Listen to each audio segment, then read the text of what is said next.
Welcome to the Thameside ERF project site induction.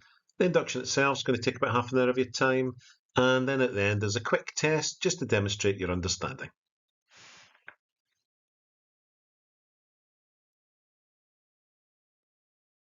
So whether you're on site today as a visitor or carrying out work on site, your safety is our prime objective at all times. If you have any health, safety or environmental concerns whilst you're on the site, please raise them with your supervisor and Viridor site representative. This induction provides you with instructions and guidance to avoid potential hazards and keep you safe. We want you to go home safe every single day. And to support that, there are three core expectations that Viridor has. Assess all risks, follow the rules, and take ownership. And these are the three building blocks of our health and safety arrangements. It's about making sure you've assessed the risk before you carry out the work.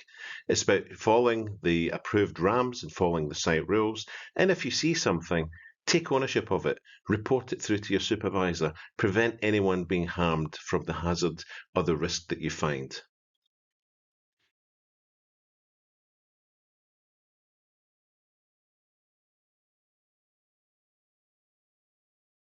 The Thameside site sits within the boundary of the Port of Tilbury, and therefore we need to comply with all the Port of Tilbury regulations that are relevant. The site has been cleared in preparation for the demolition of the remaining structures, and this induction takes you through the hazards that are still remaining on our site as it currently sits. The site's open between 8 o'clock in the morning and 6 o'clock at night, Monday through to Friday.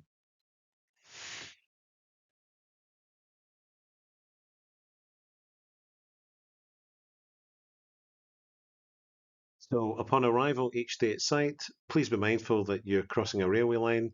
If the red lights are flashing, please stop. If they're not, then please access the site going no faster than 10 miles per hour. The parking area is located behind the gatehouse. Once you've exited your car, if you wouldn't mind going in and signing in at the gatehouse with a security guard. And again, when you're leaving site at night, if you can sign yourself out so that we know where you are at all times.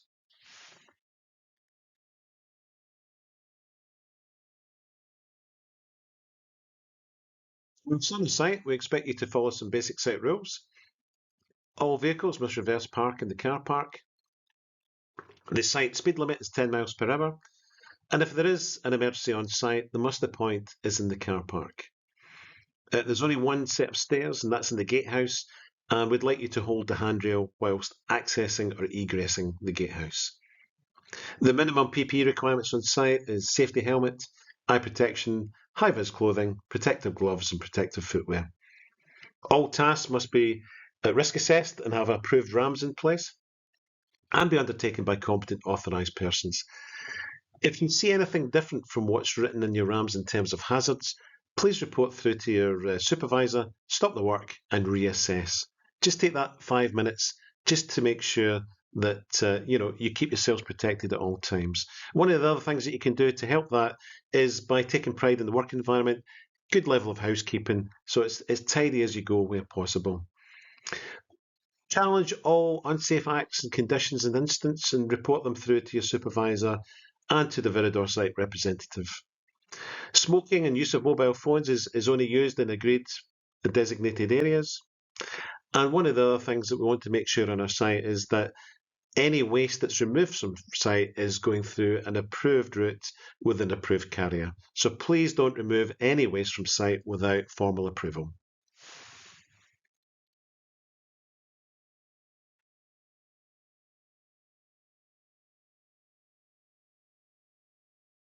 So what does this all boil down to? It's as simple as we want you to go home safe at the end of each day. Our focus is on prevention. We want to prevent all injuries and accidents. Our primary concern is your health and well-being. And that's why we want you to report any observations on unsafe acts and unsafe conditions. Doesn't matter how trivial you think you are, it's important and we'll investigate them. We want to have a minimal impact upon our environment and have no security breaches on our site. We want to be a good neighbour and minimise the disturbance to the public and to our neighbours.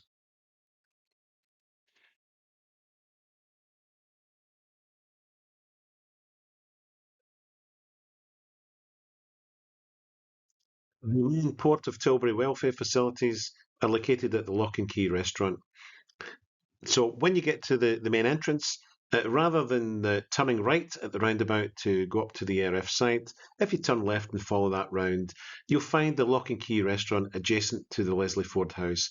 And at the Lock and Key, you'll find the canteen facilities and the public toilets that are available to everyone on the Port of Tilbury.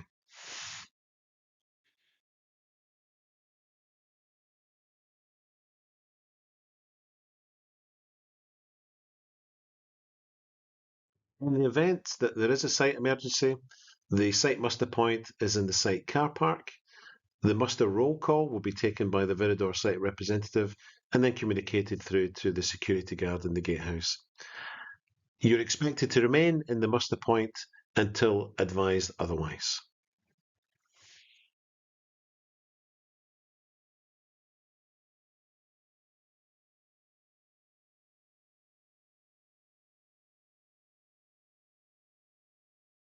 There are first aid arrangements located at the first aid room at the Occupational Health Building at the Port of Tilbury, and there is a local hospital at Basildon, which is about a 15 to 20-minute drive from the port, basically back onto the A13 heading towards Southend, and then you take the first turning for the A176, and it's signposted from there for the A&E Hospital. Just a reminder to everyone that there are no drugs or alcohol allowed on the site, and there are random tests that are undertaken on a periodic basis.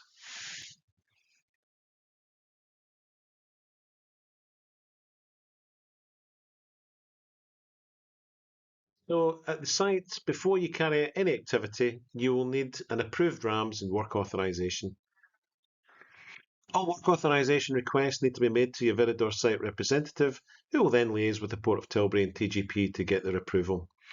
Once you have an approved set of RAMS and work authorisation, please do not deviate from that approved RAMS. If you discover any changes to hazard or risk, please stop and reassess.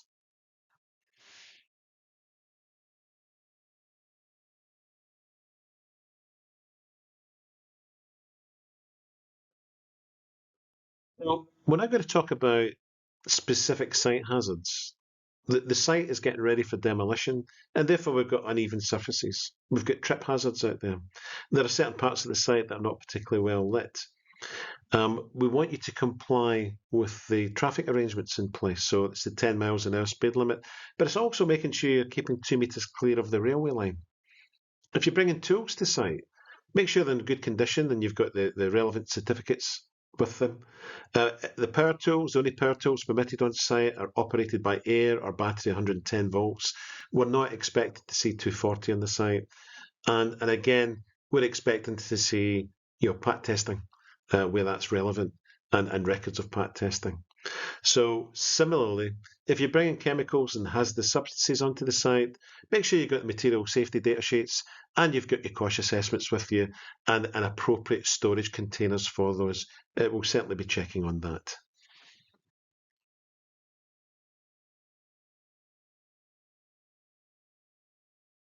One of the main hazards on site that could result in serious injury or death is the railway crossing adjacent to the site. Do not cross the railway line if the red lights are flashing. This is monitored by the Port of Tilbury Police, and potential outcomes are penalty points, a fine, and up to 2 years imprisonment for those that do not comply with the regulations.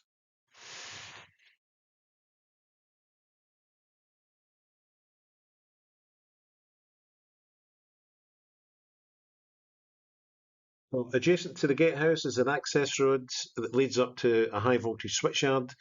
All access permission is controlled through Tilbury Green Power. Please do not park in this area.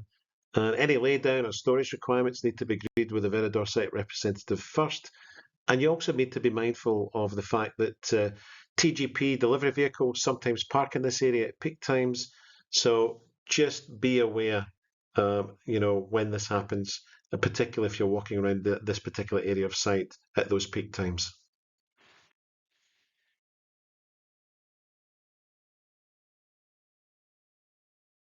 One of the things we want to draw your attention to is the fact that we're adjacent to the Botany Channel.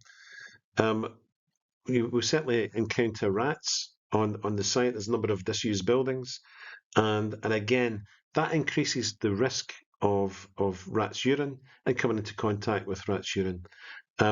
So in terms of preventing leptospirosis, it's why we encourage you to wear your gloves all the time.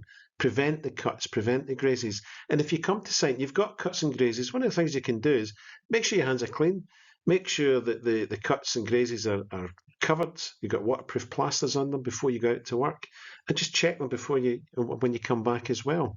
There's some basic things that you can do. This is a very nasty disease. It can start like a flu, and then it can lead to vomiting, muscle pains, and ultimately to jaundice, meningitis, and kidney failure. So before you move on to the next slide, just click the little video here and spend a few minutes with Ricky Tomlinson, who's going to take you through a story that's very pertinent to leptospirosis.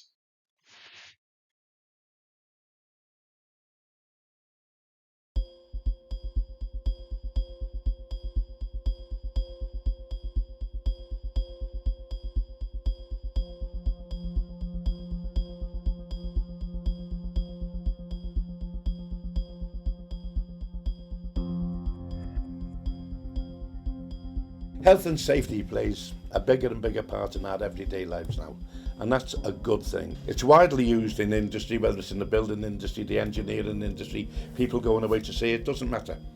In my case, I was a building worker, so we were used to hard hats. We didn't want any bricks to fall on us. We wore goggles because we didn't want anything in our eyes. We wore all sorts of things, and at times we even wore gloves, but no one paid particular attention to gloves. Maybe the lads would use it when they were offloading bricks or concrete blocks, and also to stop cuts and grazes, but it's also to prevent yourself from getting contaminated. Now that might sound corny, contamination on a building site, never heard of it before. I hadn't until I met Robin here, and he's going to tell you what happened to him when he never wore his gloves one day. And I must remind you, this is a true story.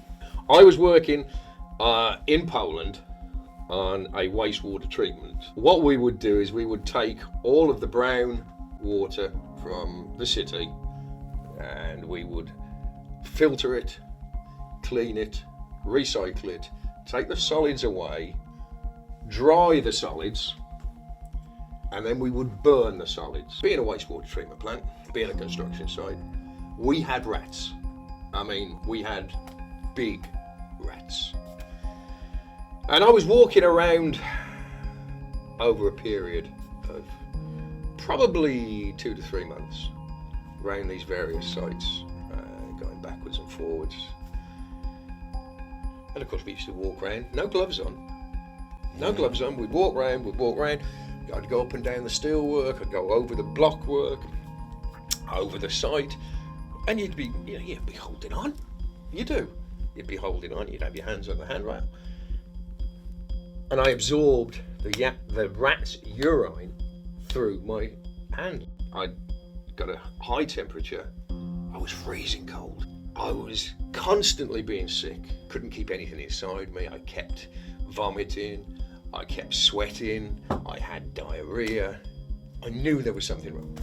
Can't drink and keep anything down. I couldn't take anything solid. My right kidney, shut down. So then my left kidney went out. So then your blood's getting thicker and thicker and thicker and thicker. Yeah. And then on a heart machine, having to have an operation because the food I had managed to keep inside me, I hadn't digested. Oh, no. Because your throat or your food passage into your stomach is part of your nervous system. You know, it's a reflex, but your brain tells it to do it. And my brain had decided I ain't going to tell her to do that. So all that was happening was I was swallowing the food, I was getting the food into my throat, and all it was doing was backing up and backing up and backing up. So I then got an operation across here where they took away a piece of my food pipe, and then they took away a piece of my stomach because that had been affected by the nervous shutdown. I went from incredibly fit to close to death in a matter of 2 months, all basically because there was no health and safety requirement for us to wear gloves. And I went into hospital in the September. I came out at the end of November, but I didn't get back to work until the March of the following year. I couldn't work. Yeah.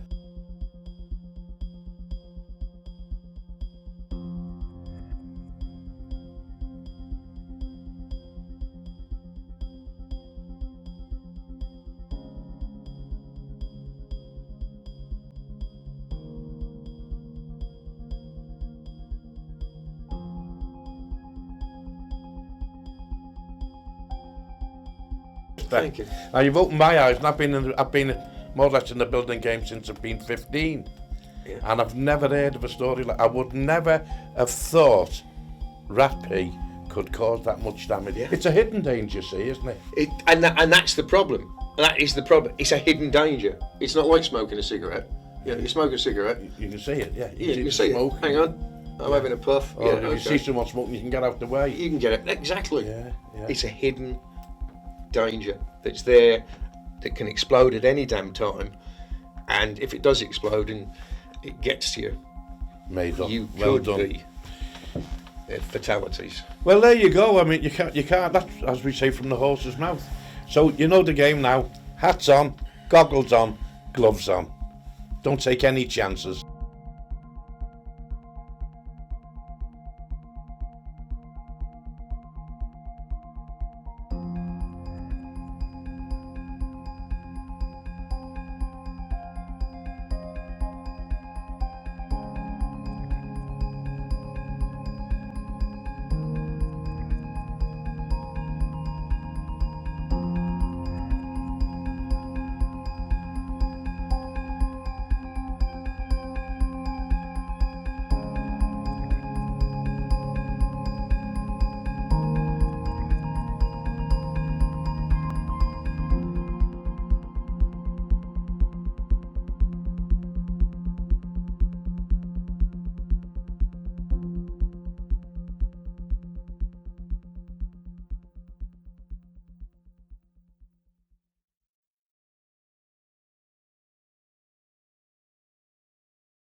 So, in terms of the old gatehouse, we've got it's located on the access road to the high voltage switchyard that we talked about. There are sort of toilets and welfare areas in the building, so please don't use them. It's all been disconnected. Uh, you know, please don't enter the building. Unless you've got specific work activities getting carried out in that area and that have been risk assessed. There's a number of slip, trips, and fall risks in the area. So again, it's a reminder: all utilities have been disconnected from the building, and the lighting's poor within the area. So be mindful of that if you're working around it or you have approval to work inside it.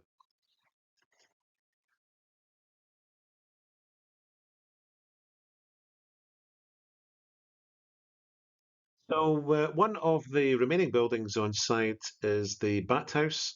And if you need access into this area, you need to get that through your Viridor site representative. No bats have occupied the building, and therefore there are no specific bat hazards that are relevant. However, there are slips, trips, and fall risks in the area. And again, one thing we'd request is it's not a smoking shelter. Please don't smoke within this area.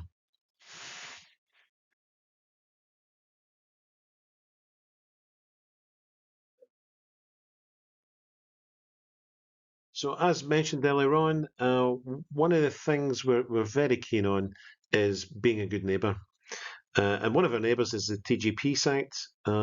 We don't have any boundary between us and the TGP site, so there's no fencing up there.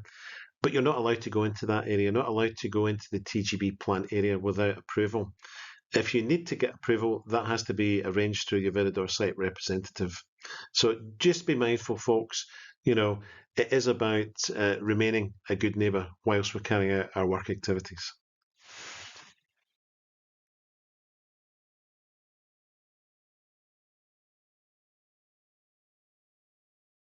For those of you who need access into the Botany Channel and Culvert area, this is controlled through an access gate under lock and key. So to gain permission, you'll need to go through your Viridor site representative who will coordinate your access arrangements. Once you're through onto the other side, then there are cleared access routes that have been established, but there's still trip and slip hazards in the area. And if you're operating within 1 metre of the channel, you'll need to wear a suitable life jacket and know how to use it. So part of the approved RAMs for your activities will also include emergency rescue arrangements.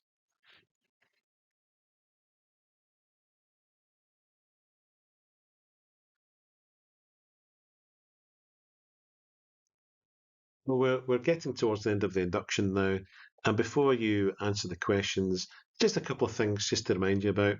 There are some damaged services around the site, so damaged cover plates. You might find some concrete debris around. You might find some sharps and broken needles. So it's about keeping your eyes, your ears open, watching where you're walking. Also, there's just a final reminder about poisoned hemlock that you might find if you're on the other side in terms of the Botany Channel. Yes, it's poisonous if it's ingested. You're more likely to come in contact with it and rubbing off your skin. So if you've got sensitive skin, that can cause dermatitis. So it's a reminder that the PPE is there to protect you. It's to protect you from dermatitis. It's to protect you from rat's urine. It's to protect you from cuts and scratches. So, we want you to go home safe at the end of the day, folks. And that's why, remember to stick to the site rules and have a safe visit to our site.